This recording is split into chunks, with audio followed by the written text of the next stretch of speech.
In a forgotten corner of the world, where the sea kissed the jagged cliffs of a windswept coast, there lived an old fisherman named Elias. His home was a weathered shack perched precariously on a rocky outcrop, its timbers groaning under the weight of countless storms. Elias was not a man of wealth or ambition. His days were spent casting nets into the restless waves, hoping for enough fish to feed himself and his ailing wife, Marina.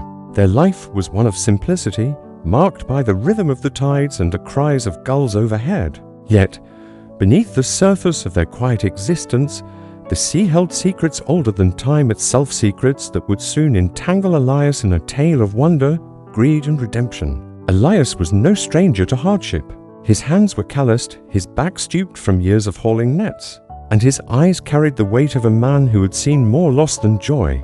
Marina, once a vibrant woman with laughter that could rival the song of the waves, had grown frail. Her body weakened by a mysterious illness that no healer could cure. The village folk whispered of curses, of spirits angered by forgotten sins. But Elias paid them no mind. He believed only in the sea, its endless bounty, and the hope that tomorrow's catch might bring a better day.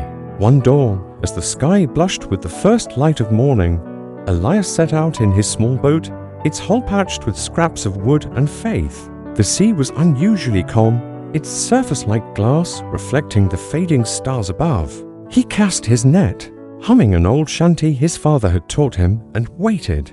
Hours passed with nothing to show for his efforts. Not a single fish tugged at the ropes. The sun climbed higher, and Elias's heart grew heavy. Just one, he muttered, staring into the depths. One fish to ease Marina's hunger. As if in answer, the net grew taut. Elias's pulse quickened, and he pulled with all his strength, expecting a mighty catch. But when the net broke the surface, it held not a score of mackerel or a sturdy cod, but a single fish no larger than his forearm. Its scales shimmered with an otherworldly glow, gold and silver dancing in the sunlight like liquid fire. Its eyes, deep and knowing, seemed to pierce Elias's soul. "Well, now," Elias said, half laughing, "you're a strange one, aren't you?" He reached to toss the fish back, for it was too small to feed even one mouth, but the fish spoke. "Release me, Fisherman," it said, its voice clear as a bell, resonating with a power that made the air hum. "I am no ordinary creature. Free me, and I will grant you a wish."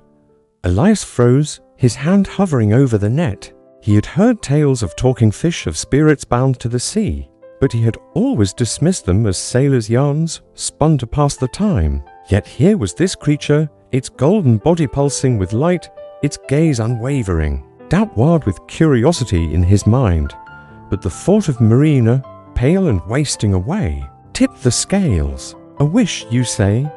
Elias's voice was gruff, skeptical. "What could a fish offer a man like me?" "Anything your heart desires," the fish replied. "Wealth, health, power, name it, and it shall be yours. But beware, a wish is a dangerous thing, for it binds you to the sea's will." Elias scoffed, but his thoughts turned to Marina. If this fish spoke true, perhaps it could heal her. What harm was there in trying? He untangled the net and set the fish free, watching as it darted into the depths, leaving a trail of golden light. "All right, fish," he called after it. "I wish for my wife to be healed, to be strong and whole again." The sea grew still, and for a moment Elias feared he had been fooled. But then a warm wind swept over the boat, carrying the scent of salt and something sweeter, like blooming flowers. The fish's voice echoed from the waves. "It is done. Return home, fisherman." Heart pounding, Elias rowed back to shore, his oars slicing through the water with newfound urgency. When he reached the shack, he found Marina standing at the door, her cheeks flushed with color, her eyes bright as they had been in their youth. She ran to him, laughing, and threw her arms around his neck. "Elias, I feel alive again," she cried. "The pain is gone, my strength returned." "How can this be?" Elias told her of the golden fish, its promise, and the wish. Marina's joy faltered, her brow furrowing. "A fish that grants wishes, such things come with a price." "My love, the sea is not so generous." "Nonsense," Elias said, brushing off her concern. "The fish asked for nothing but its freedom. We're blessed, Marina. Let's be grateful and leave it at that." But the seed of possibility had been planted in Elias's mind. That night, as Marina slept soundly for the first time in years, he lay awake, staring at the ceiling. The fish had spoken of wealth and power. If it could heal Marina with a single wish, what else might it grant? The shack was crumbling, their clothes threadbare, their days a constant struggle. Surely one more wish couldn't help. The next morning, Elias returned to the sea. The water was restless now, waves churning under a sky heavy with clouds.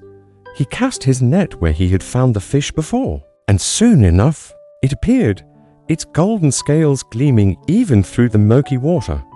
"What do you seek?" "Fisherman," it asked, its voice tinged with something Elias couldn't place warning, perhaps, or amusement.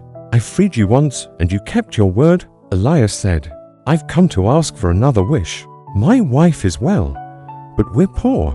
Fish, our home is falling apart, our bellies often empty. Grant us a house, a fine one, with sturdy walls and a warm hearth." The fish's eyes narrowed, and the sea seemed to darken around it. "You ask for more," it said. "Very well. Your wish is granted, but know this, each wish weaves a thread in the tapestry of your fate. Pull too many and the fabric may unravel." Elias nodded impatient, and released the fish once more. As he rowed home, the clouds parted and a golden light bathed the shore. When he reached the village, he stopped short. Where his shack had stood was now a grand house of stone and timber, its windows gleaming, its roof tiled with slate. Inside, Marina stood in a kitchen stocked with food, her eyes wide with disbelief. "Elias, what have you done?" She whispered. "I've given us a better life," he replied, grinning. The fish is true to its word. But Marina's unease grew. The house was too grand to sudden. The villagers, once their friends, now whispered behind their hands, calling Elias a sorcerer, a man who'd made a pact with dark forces. Children threw stones at their windows, and old friends turned away in the market. Elias ignored them, reveling in the comfort of his new home. But Marina's heart grew heavy. "The sea does not give without taking," she warned. "You must not go back to that fish." Yet Elias's mind was ablaze with dreams. A fine house was a start, but why stop there? With the fish's power, he could be more than a fisherman. He could be a lord, a man of influence, respected and feared.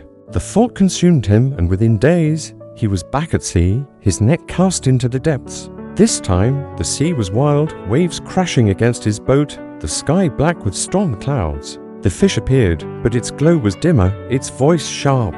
"What now, fisherman? Your wife is healed, your home grand. What more do you crave?" Elias's heart raced, but he pressed on. "I wish to be a lord," he said. "Give me a title, lands, servants, a life of power and respect."